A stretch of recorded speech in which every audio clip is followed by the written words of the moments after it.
Hi, and welcome to the Change from the Centre podcast. I'm Martin Curtis, as you can clearly see, and this is the second edition of my new podcast. And in this one, I thought I'd move on from the introduction where I talked about why I thought politics was broken and why I thought it was important that there was some focus on how the centre ground can fix the serious issues that our political system faces. Because otherwise we end up driving to the polar extremes of politics, which is where we're headed at the moment. So what I thought I'd talk about today is exactly what One Nationism is, because I talked in the last podcast about my view that I am a One Nationist and my belief that I'm a One Nationist. And just before I do that, I need to repeat the point I made, which is that although that is where I am, there's no politician, I don't believe, that should stick strictly with one ethos. And I do think any politician needs to sit where he is and sometimes reach left and reach right to pull things in and to pull ideas and thinking in. And one of the issues, I believe, as you move towards the political extremes, is that you get buried in political ethos rather than the practicalities of the world we live in. And that is true of socialism, or as you move to the right, of actually libertarianism, which I don't quite understand libertarianism as far as politics is concerned. I think it's to a certain extent very strongly opposite to One Nationism in that I think it's a political Darwinism is the phrase I use. So what is One Nationism? So One Nationism has its origins arguably in Disraeli, who wrote a book called Sybil or the Two Nations in 1845. And it's interesting, Douglas Hurd's book about Disraeli and the publicity he did around it, it mentions the fact that there is no evidence that Disraeli actually used the phrase One Nationism. And he is correct, but he did talk about two nations, and he talked about it quite a lot, especially in this book. And the book is about an individual's growth, basically, a personal growth into an understanding of the world and how the world works in the UK, and about the differentiation there is between rich and poor. And I thought the best way of doing this is to read a quote out to you. So I'm going to just look down a little bit, so apologies for that. But the quote is this: two nations between whom there is no intercourse and no sympathy, who are ignorant of each other's habits, thoughts, and feelings, as if they were dwellers in different zones, or inhabitants of different planets, who are formed by different breeding, are fed by a different food, are ordered by different manners, and are not governed by the same laws. And of course, he is referring to the rich and the poor.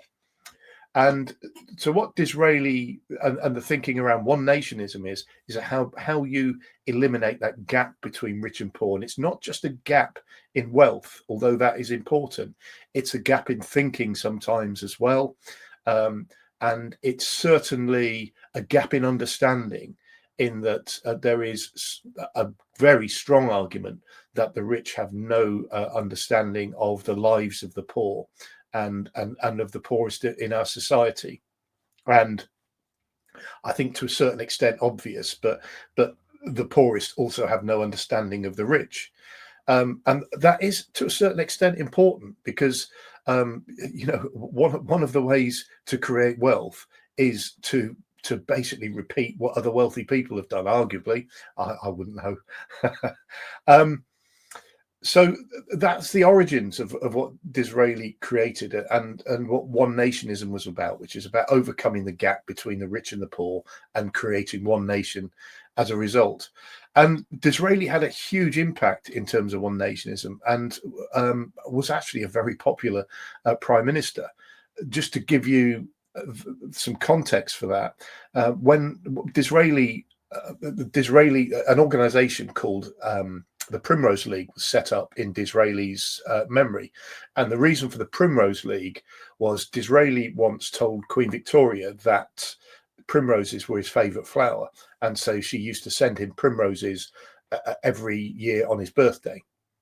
So the Primrose League was set up, and it was set up, I think, in 1883. and part of its aims were to promote conservatism, and obviously within that sort of the one nationism, and so it was universal membership.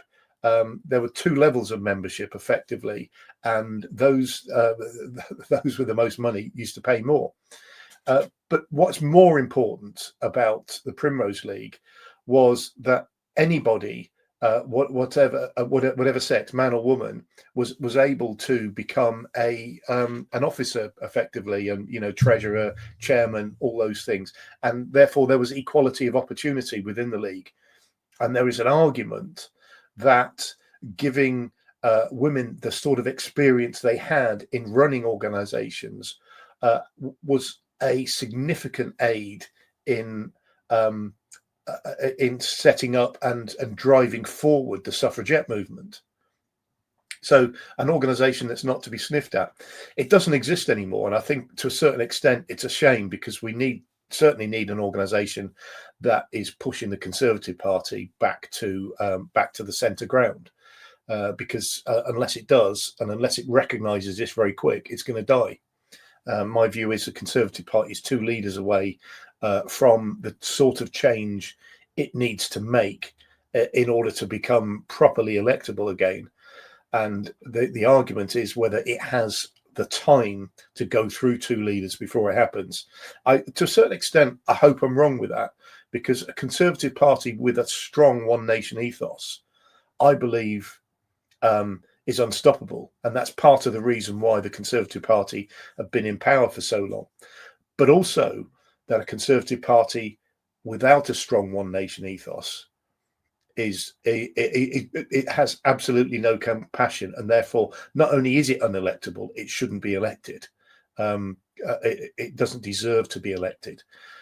And the Conservative Party, certainly in my view, lacks compassion, and at the moment is all it's doing is following the path that Reform have followed, and not doing it as well.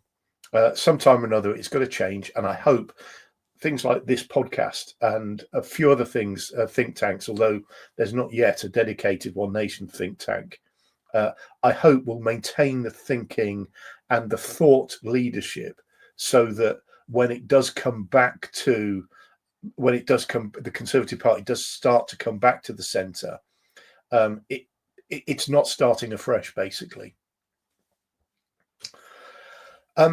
So One Nationism today, I've mentioned that One Nationism today has died within the Conservative Party, but it's also worth mentioning that that there are still some thinking about what it means today, and that's part of what I want to explore today. There's a couple of dimensions there. What does it mean for us as a country, but also to set it in the context of an international dimension, because One Nationism is not something that can just be applied to the UK alone in the way that it was in 1845. So for me, the principles of One Nationism apply everywhere, and they apply in terms of meritocracy. And that's why I believe public transport is really, really important, and affordable public transport is really important. If you want to create a meritocracy, you've got to have every single job available to as many people as it possibly can. And if that's to happen, then you have to make sure that as many people as possible are able to access a place of work. Yes, there's working from home and all that, but you still have to go into work sometimes. And unaffordable public transport is a significant barrier, and that's not just bad for individuals, it's actually bad for society. Just think about, as an employer, if you want to employ somebody into a post, you want the widest possible pool of people to choose from, and if people can't access public transport, then they can't an affordable public transport, then those sorts of some opportunities will inevitably be denied them. But I believe the fundamentals of One Nationism start within our education system. And if it was up to me, I would be calling for a Royal Commission on Education tomorrow to revisit where we are. How do we move away from what has become, certainly in our 5 to 18 system, basically an exam factory? into something that, yes, enables people to get qualified, enables people to pass exams, but also creates a system where by the time they leave secondary education, after doing their A levels, arguably, some do leave at 16 and move on to apprenticeships and the like. But by the time they leave, they should have a ladder in front of them. It's a ladder to success. And that ladder, they should have, first of all, the basics of knowledge, of the sort of knowledge they need to be able to start to climb that ladder, but also the self-belief that they can climb it. And I think that's especially important when we start looking at the areas of deprivation and the people and the children that live in those areas. We need to be talking about and getting self-belief in those young people as much as we can. And our education system should be doing that. And I think it's absolutely fundamental to what a one nationist thinker should be doing. And I raise another thought here. There was a conversation, I think it was during David Cameron's time as Prime Minister, about the fact that universities should recognise that somebody comes from a very, very difficult inner city area who gets 2 A's or 2 A's and a B, or an A and 2 B's, or even 3 B's at A level, has achieved as much as somebody that went to a public school and achieved 3 A's. And there's a reality about that, and if you know education, you'll know that there's truth in that, and therefore we need to start thinking about how we treat those high achieving individuals from those areas, in terms of giving them opportunity. The other thing I want to do is talk about the international dimension with One Nationism. If you think about the world now compared to 1845, one of the things that's different is that we've got a bigger view of the world. It obviously comes with the internet. It's obviously more than that. News, newspapers, and the accessibility of news and newspapers is a big part of it as well. But it means that not only do we understand the rest of the world, but the rest of the world, remember, have got access to the internet. They've got access to mobile phones. And so they're able to see what the rest of the world is like. And it is no surprise, certainly it shouldn't be a surprise, that somebody that comes from a country, an impoverished country, is not, some of those people are not going to look at a phone and say, that looks great, let's go there, and try and get the best for their family. And we need to understand that that's the case. And therefore, if we want to take control of immigration in the way that many people want, we shouldn't have a hypocritical system where we also slash overseas aid, so we can't do the things that are needed to make their lives better and to create an aspirational lifestyle for them where they live. And it baffles me, this link that there seems to be between the people that are the most strong and vociferous about sorting out our immigration system and the need to cut overseas aid. The two are inextricably linked. Now, there's arguments about whether we use it wisely and all those things. Yeah, that's great. Let's create a system where we do use it wisely. But there's other reasons as well why we need to start doing this. And if we can create business investment in a way that works, we can create investment that works for us as well as for others. And so works for us in this country as well as overseas. It's sort of what China's been trying to do, to be honest, and we've never tried to replicate it. But I think they're not having as much success with it now as they did 10, 15 years ago is what I understand. I need to look a bit deeper at that. But I want to put that international dimension into a slightly more worrying context, really. I believe that if the solution to the Ukraine war ends up as it seems to be being pushed, which is that Ukraine has to cede territory, whether it's territory that Russia has gained through its invasion or not, Russia is going to be able to call that a victory. And if you look at Putin's ambitions, clearly stated ambitions, they don't just stay with Ukraine. And if you give Putin a sense that every time he does this, he's going to achieve a victory, he's going to do it again. And my view is, and this is also, by the way, a repeat of the 1930s, I'm afraid, and the 1940s. So we may be heading towards war, and that's one of the reasons why, we're having the conversations about the politicians are having conversations about the need to increase defence spending as a result of GDP. But the other thing we need to do is to make friends overseas. Some of the overseas nations and friends were fantastic contributors to the Second World War and the First World War, and we shouldn't forget it.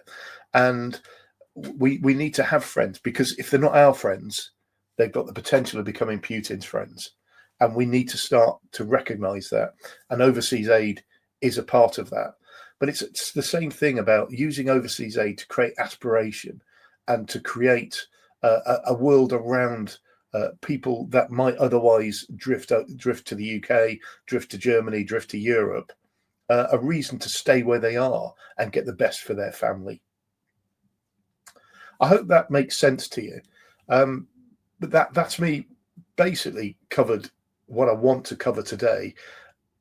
My next podcast is going to be probably about the budget.